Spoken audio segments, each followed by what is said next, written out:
Right. Today, let's talk about how to not be lonely.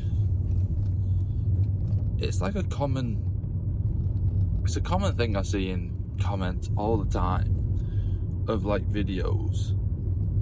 And I like to say I feel like I was that guy. But I don't know if it was one of those ones that was a bit of a drama, bit of an exaggeration in my head. But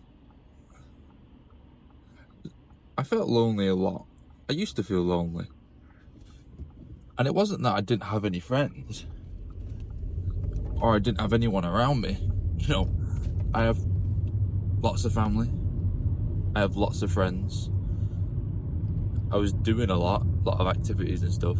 Yeah, I still felt a bit lonely. So to me, it goes to show that it's not necessarily that you've got no mates, and it's not necessarily that you are actually lonely. I wonder if that's why a lot of people struggle with it, because it's like, I feel lonely, I'm not lonely, and that I get. And I've been listening to this video that I filmed,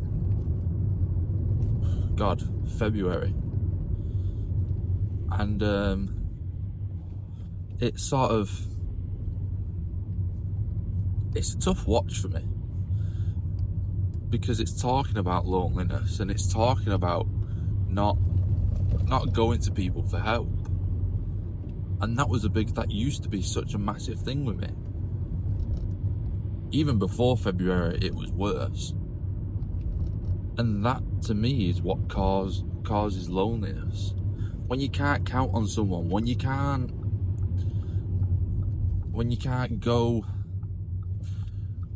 admit to yourself that you need a helping hand, that you need care, because you think you're tough enough and because you think you can do it yourself. And you also think, well, what does anyone else know? No one else knows what I'm going through. But they probably do. If you ask anyone, I'd probably say 99% of people have felt lonely, have gone through loneliness. And if the 1% that hasn't felt it, they'll probably feel it eventually. And the only way, in my opinion, to get rid of loneliness, to get rid of the feeling of being alone, is you've got to be open and honest with people, and you've got to let them know what your situation is, what you're feeling. Let them know that you're feeling lonely. And if they're a good listener and they're a good person, which is key, don't get me wrong, it's a lot harder when you're surrounded by people that aren't good, that people that are a bit selfish and whatever. But if they're selfish, they're going through it themselves. If you tell your mates that you're feeling lonely, and they get offended, or they're not there to care for you, it's probably because they're feeling lonely as well. And it's like, I've been feeling lonely all this time, and I've dealt with it or whatever. And it's because they've struggled, and they're probably still struggling, I imagine. But the reason you've got to open up, and you've got to show people what you're actually going through, is because it gives them an opportunity to care for you, to connect with you. And when someone does that, it makes you not feel alone. It makes you realise, shit, no, they are here to help me. I do have people around me. But if you don't give them that opportunity to be there for you, then of course you're going to feel alone. Of course you're gonna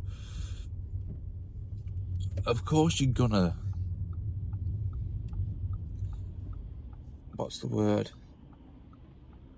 I don't know, but of course you're going to feel out in the sticks, because you are out in the sticks, because no one is helping you. No one is doing anything for you, but because you're not letting them. And it might have been like me. The reason I would do that is because I thought I've got it figured out myself. I don't need anyone's advice. I don't need anyone to help me. Simply, it's simply, I'm good enough. I can do this myself. And if I can't do it myself, I'm not good enough. So I've got to do it myself. And that's kind of what it was with me. And it's funny because when I went on the ayahuasca retreat a year ago, there was another person there that was actually going through the exact opposite. So it does also depend at what stage you are in life. His whole experience was he had to be more independent. And it does matter where you are, who you are, and what's going on. They're key factors, because for him he was leaning on other people too much. He wasn't being himself. He wasn't risking things. He wasn't being independent. Because too much of that gets you as well. We can't just all sit around being pathetic and not getting on with life. And I think it's the key thing with opening up to people. It's not even that necessarily you need help. I think that's what I realised, because I almost still don't believe I need help. I don't need it. If something arises and it's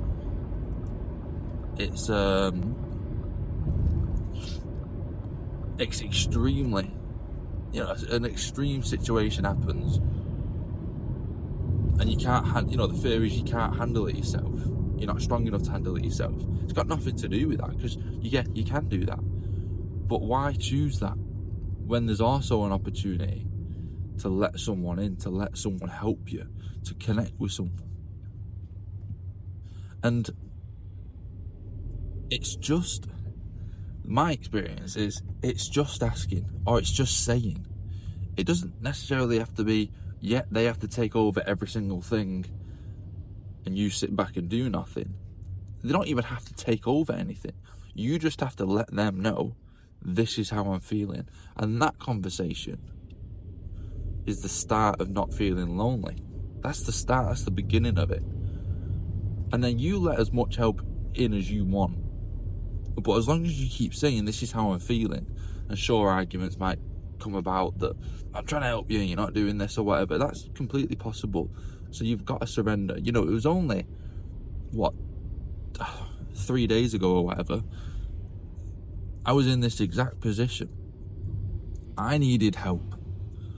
Well, again, didn't need help, but help benefited me. Asking for help was a benefit. Or I could go the other route, which was much tougher. I could get through it, don't get me wrong. Could absolutely get through it. But this route over here was easier, and it was the route to take, because it wasn't proven. You didn't need to go this tough route. It's not proving anything. It's not a task that's strengthening your mind or anything like that. It's not necessary to have gone that tough path. And it was only my girlfriend that said to me, you need to ask. And she pulled it out and said, what, you're preaching about this ayahuasca retreat where you need to ask for help, and this is the moment you need to ask for help. And a tiny bit inside me was like, fuck, you brought that up. But it was absolutely correct to bring that up, because that's the right thing to do. It's like, Jamie, come on, you need to practice what you preach. You need to ask for help. And if previously I haven't talked about the ayahuasca retreat and talked about what it's done for me and how it, and even maybe doing these videos, these people around me don't know that what I need to do. They're clueless of how to help me.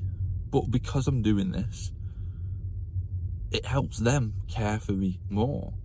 And that's why I'm not going to feel lonely, because you've got people around you who want the best for you, who want to help you out. And that's what you're forgetting. These people want to help you. If you've got good friends and good family members, they want to help you. I'd even go as far as saying the people that aren't good family members, at some point they want to help you. And for those people who are feeling alone and who aren't actually alone, if you are alone, I've done another video on how you make friends and stuff like that.